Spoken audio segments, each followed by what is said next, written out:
Na aula de hoje, vamos adentrar agora no capítulo 8, certo? Célula, a unidade da vida. E aí a gente vai discutir algumas questões, né, que nós já vimos em sala de aula, o que é uma célula, como ela foi descoberta, né, e quais são os princípios da teoria celular. Lembrando que se atentem às questões da teoria celular, certo? O que é uma célula? Uma célula, gente, nada mais é do que a unidade fundamental da vida. Sem célula, não existe vida, de acordo com a teoria celular, tá? Então, elas são blocos primários de construção da vida, aparecem em todas as formas e tamanhos, né? Algumas células são muito pequenininhas e só podem ser vistas pelo microscópio, um instrumento que a gente utiliza, né, para ver esse mundo minúsculo. E também existem algumas células que são grandes, muito grandes, que a gente pode até segurar na nossa mão, como é no caso dos ovos. Aqui a gente tem uma célula em nanômetros, que ela é muito pequenininha, e aqui a gente tem um ovo de avestruz, certo? Para vocês verem a dimensão dos tamanhos. Aqui existem alguns exemplos de tipos de célula, né? Nas bactérias, nos glóbulos vermelhos, células nervosas, célula adiposa, muscular, epitelial, célula do músculo liso, células da pele, em algas. Então, podem perceber uma gama de exemplos de onde as células elas estão e suas diferentes formas e tamanhos.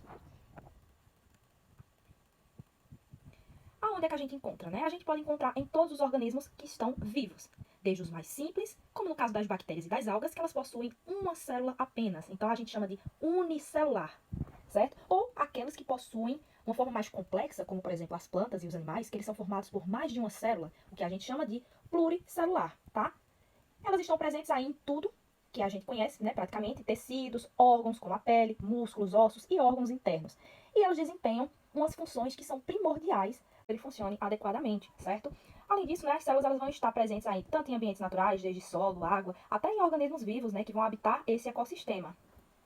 Prosseguindo, como é que as células elas foram descobertas? Lá por volta de 1665, havia um cientista chamado Robert Hooke, que foi um dos primeiros que começou a estudar o que hoje conhecemos como células. Ele estava ali desenvolvendo um microscópio, que até então era usado como apenas um brinquedo para a época. Então ele começou a utilizar o microscópio e a aprimorá-lo para uma questão mais científica. E ele decidiu observar pedaços de cortiça. A cortiça, gente, é um pedaço de madeira, certo? E ele fatiou esse pedaço de madeira. Lembrando que aqui, se a gente for interpretar nos dias de hoje, se trata de uma célula vegetal, certo? Então, de perto, ele viu estruturas que eram semelhantes a caixas. Essas estruturas a gente conhece hoje como parede celular. Então, quem ficou aí no trabalho com células vegetais, vão perceber que a célula, antes da membrana, ela possui uma parede, certo? Que a gente chama de parede celular, diferente das células animais, que não possuem parede celular. Bom, aqui a gente tem um pouquinho da história de Robert Hooke, né? Que ele foi um cientista inglês, que realizou diversas contribuições em várias áreas do conhecimento, né? Só que ele é mais conhecido pela questão da microscopia, certo? E foi nesse livro que ele criou, chamado Micrografia, que foi onde ele descreveu todas as observações que ele foi fazendo no seu microscópio, certo? Foi o primeiro a chamar de células essas estruturas que ele havia descoberto, porque ele achou que pareciam as pequenas células de monge, né? Se vocês forem pesquisar aí as células de monge, realmente lembram a estrutura da célula. Ele foi o que engatou, né, outros cientistas a prestarem atenção na questão do mundo microscópio. Já em outra parte do mundo, né, Anton van Leeuwenhoek era um cientista holandês. Ele é mais considerado como o pai da microbiologia, porém ele não era cientista. Ele era um comerciante, um vendedor de tecidos. E ele utilizava o microscópio justamente para analisar esses tecidos. Lá por volta de 1670, ele usou lá seu microscópio para observar e descrever pela primeira vez o que ele chamou de animáculos, né? Agora a gente conhece como micro-organismos, que vai incluir aí bactérias, protozoários, que mais para frente a gente vai estudar ele bem detalhadamente, né? Quando a gente for trabalhar os tipos de reino. Ele também observou espermatozoides, células sanguíneas e fibras musculares. Suas observações revelaram ao mundo que havia um mundo invisível, então que as pessoas não conheciam. Então, ele, juntamente com Hooke, em lugares diferentes do mundo, foram os que engataram no estudo da microbiologia. Aqui vocês têm que ter muita atenção e muito cuidado. A teoria celular, né, depois da descoberta de Hooke, levou a cientistas desenvolverem essa teoria, certo? Então, foi cientistas alemães, Theodor, Matthias e Rudolf, eles desenvolveram o que a gente conhece como teoria clássica celular. É um princípio da biologia que nos faz compreender como todos os organismos vivos, eles funcionam, eles precisam ter uma ordem para poder a gente classificar como ser vivo. Ele é resumido em 3 ensinamentos.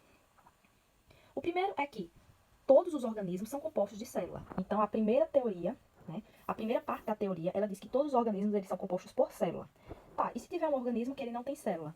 Para a teoria celular, ele não tem vida, que é o caso do vírus. Um organismo vivo pode ser feito de apenas uma célula, como uma ameba. Se ele tem uma célula, ele é unicelular. Ou de trilhões, como o corpo humano, que a gente nos classifica como pluricelulares. Segunda parte da teoria, todas as funções da vida de um organismo acontecem dentro da célula. Então, o maquinário de funcionamento da vida de um organismo está acontecendo dentro da célula. É por isso que as células são chamadas de unidade básica da vida, né? Para ser considerado uma forma de vida, algo precisa ter pelo menos uma célula. E terceira, todas as células vêm de outras células existentes, certo? Essa célula existente, a gente vai descobrir que ela se chama zigoto, certo? Então, essa célula primária, ela dá origem, certo? Ela se reparte e vai se repartindo e se multiplicando ao mesmo tempo, dando origem a várias e várias células. Então, a célula não pode simplesmente existir do nada, nem vir de uma coisa não viva. Então, e esses 3 princípios são o que a gente chama de teoria celular, ok? Aqui nós temos um resumozinho, né, que fala o conceito de célula, blocos de construção da vida, possuem várias formas e tamanhos, o desenvolvimento do microscópio, né, que levou a essas descobertas de células, e os 3 princípios da teoria celular, que afirma que todos os organismos têm células, as células fazem as funções da vida acontecerem, e as células também não podem ser criadas, elas surgem de outras células que já estão vivas. E essa foi a aula 1 sobre células. Nós vamos ter a parte da aula 2, que a gente vai ver todo o funcionamento das organelas, dos tipos de célula, mais aprofundado.